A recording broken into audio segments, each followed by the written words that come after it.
अस्सलाम वालेकुम। आप देख रहे हैं मेरा YouTube channel MCM study with Zameer Maan. आज का जो टॉपिक है बायोलॉजी का टॉपिक है, ठीक है, कि डिजीज को कैसे कंट्रोल किया जाता है। ठीक है, यानी how can we control a disease, के डिजीज को कैसे कंट्रोल किया जा सकता है। आपको ये स्क्रीन पे नजर आ रहा होगा कि डिजीज कंट्रोल मेथड जो है उसमें डिफरेंट मेथड्स जो है वो इन्वॉल्व होते हैं। तो एक एक मेथड को जो मैं आप एक्सप्लेन करूंगा, ठीक है, किस तरह से डिजीज को जो है वो आप डील करेंगे, कैसे जो है वो ये मेथड अप्लाई होता है। शुरू करते हैं वीडियो को, देखिएगा।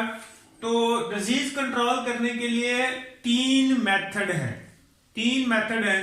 स्टेप बाय स्टेप जो है वो इनको मैं एक्सप्लेन करूंगा। सबसे पहले है प्रिवेंटिव मेजर्स।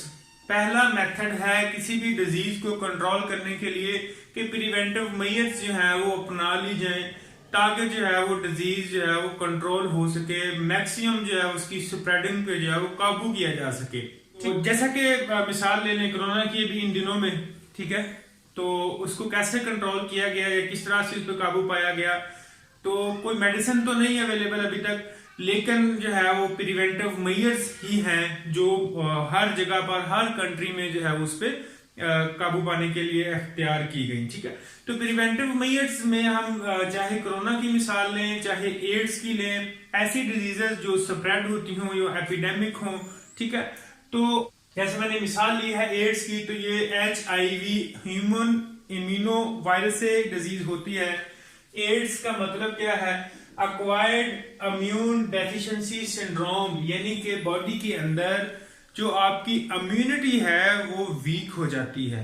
तो उससे क्या होगा, जब आपकी डेफिशिएंसी हो जाएगी इम्यून सिस्टम में, तो उससे जितनी भी डिजीज जो है वो अटैक करेंगी, तो उसके खिलाफ जो आपकी कुव्वत मुदाफियत है बॉडी में, वो वर्कआउट नहीं कर पाएगी। ठीक है, तो इसकी प्रिवेंटिव मेजर्स क्या है, आप सब लोग जो है वो जानते हैं। इसकी भी पब्लिक अवेयरनेस की गई, जैसे कोरोना की अभी चल रही है कि मास्क वगैरह का यूज करें, प्रिवेंटिव मेजर्स जो है उनको अख्तियार करें, सोशल डिस्टेंस जो है उसको अख्तियार किया जाए।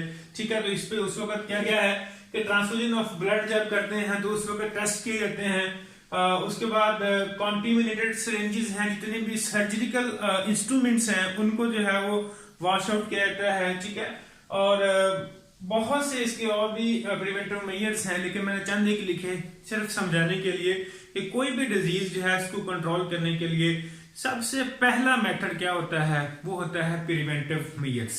ठीक है, एहतियाती तदाबीर। ठीक है, तो सेकंड पे है वैक्सीनेशन या इम्यूनाइजेशन। तो सेकंड मेथड है डिजीज कंट्रोल का वैक्सीनेशन, इम्यूनाइजेशन। ठीक है, अगर डिजीज जो है वो मौजूद है, दुनिया में हो चुकी है बहुत से लोगों को, खासतौर पर जो है वो ह्यूमंस को, तो उसकी वैक्सीनेशन जो है वो बनाई जाती है ताकि जो है उस डिजीज को all over the world eradicate किया जा सके। ठीक है, तो दूसरा मेथड है, जैसे कि बहुत से आपने सुनी होंगी डिजीजेस, पोलियो है, मीजल्स है, मम्स है, एट्सट्रा जितनी भी हैं। ठीक है, तो इनकी वैक्सीनेशन अभी अवेलेबल है। ठीक है, और वैक्सीनेशन जो है वो दी जाती है डिजीज के खिलाफ अर्ली जो है वो एजेस में बच्चों को, ताकि जो है वो नेक्स्ट जो है यंग एज में जाकर ये डिजीज पर हावी ना हो सके और इसको कंट्रोल किया जा सके। ठीक है, तो वैक्सीनेशन जो वर्ड है, यहाँ पर थोड़ी सी मैं इसकी वजाहत करता चलूं। ये वर्ड वैका, जो लेटिन वर्ड है वैका से निकला है, तो उसका मतलब था कौ। तो ये वैका क्यों यूज किया गया? क्योंकि उस वक्त जो डिजीज थी, जैसे आजकल कोरोना है पूरी दुनिया में, तो उस वक्त जो है वो काउ पॉक्स जो है बहुत ज्यादा डिजीज जो है वो फैली हुई थी। तो उसके जो है वो इलाज के लिए वैक्सीनेशन बनाई थी एडवर्ड जेनर ने 1796 में। तो उसी से फिर इसका नाम जो है वो रखा गया वैक्सीनेशन, वैका से। ठीक है, तो ये मैंने मुनासिब समझा कि आपको बता दूं कि वैक्सीनेशन का वर्ड कहां से ड्राइव किया गया है। तो थर्ड मेथड है डिजीज कंट्रोल का। ये थोड़ा सा जो है वो कॉम्प्लेक्स कह ले या लॉन्ग जो है वो मेथड है। ठीक है, इसे क्या होता है कि ड्रग ट्रीटमेंट या जीन थेरापी आप कह लें इसे। ठीक है, तो ये तीसरा मेथड है, एक्सपेंसिव मेथड है डिजीज को कंट्रोल करने के लिए। तो इसमें होता क्या है कि अमूमन आमतौर पर कोई भी बैक्टीरियल डिजीज आमतौर पर जो है वो किसी भी इंसान को अगर होती है, तो उसके लिए हम ड्रग लेते हैं, जैसे हम एंटीबायोटिक्स कहते हैं, वो एंटीबायोटिक्स यूज करते हैं ताकि बैक्टीरिया को किल किया जा सके, ठीक है। तो सबसे जो है वो खतरनाक डिजीज जैसा कि कैंसर है, तो कैंसर के इलाज के लिए दो मेथड जो है वो बेहतरीन है, अप्लाई करते हैं। रेडियोथेरापी है और दूसरा है कीमियोथेरापी। तो इनकी वजाहत यहाँ पर मैंने लिखी हुई है, आपको समझाता हूँ कि रेडियोथेरापी क्या है। इसमें क्या किया जाता है कि रेडिएशंस जो है वो निकल रही होती हैं किसी भी रेडियो एक्टिव एलिमेंट्स या मटेरियल से।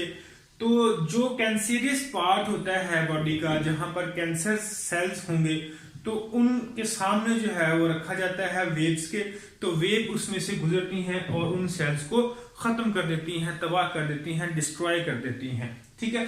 तो ये था रेडियोथेरापी। उसके बाद दूसरा मेथड है कीमियोथेरापी। कीमो यानी केमिकल्स का इस्तेमाल करना।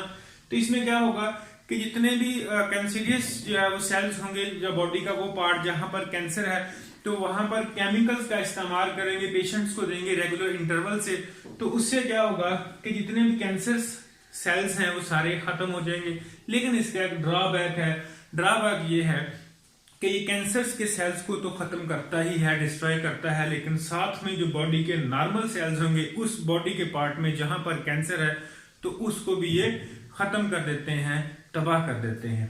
तो तीसरा मेथड है जीन थेरापी। ये बहुत ही इफेक्टिव मेथड है डिजीज को कंट्रोल करने के लिए, लेकिन क्योंकि ये बहुत ही एक्सपेंसिव है, बहुत ही जो कॉम्प्लिकेटेड भी है, तो इसलिए ये महंगा भी है, ठीक है। तो ये होता क्या है, डिफेक्टिव जीन है उसको हम रिपेयर करते हैं। कैसे करते हैं कि नॉर्मल जीन को लिया, isolate the normal gene, insert into the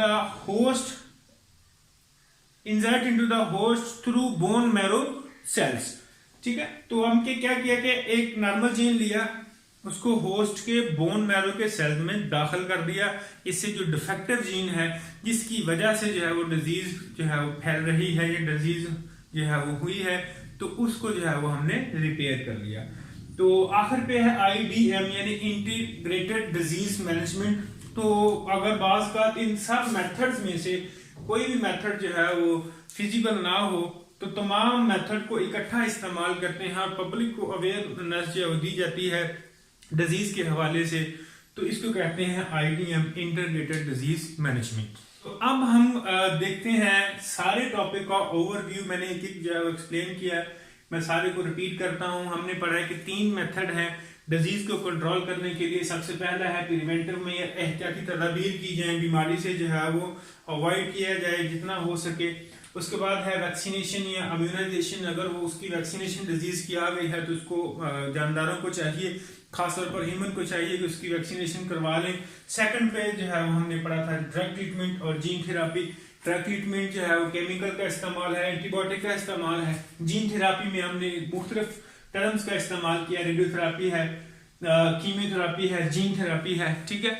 तो ये वो मेथड है जिनसे जो है वो डिजीज पे काबू किया जा सकता है। उम्मीद करता हूं आपके लिए हेल्पफुल है। अगर आपके लिए हेल्पफुल है तो थम कर दें, लाइक कर दें, शेयर कर दें, सब्सक्राइब कर दें चैनल को। Thank you so much. Allah Hafiz.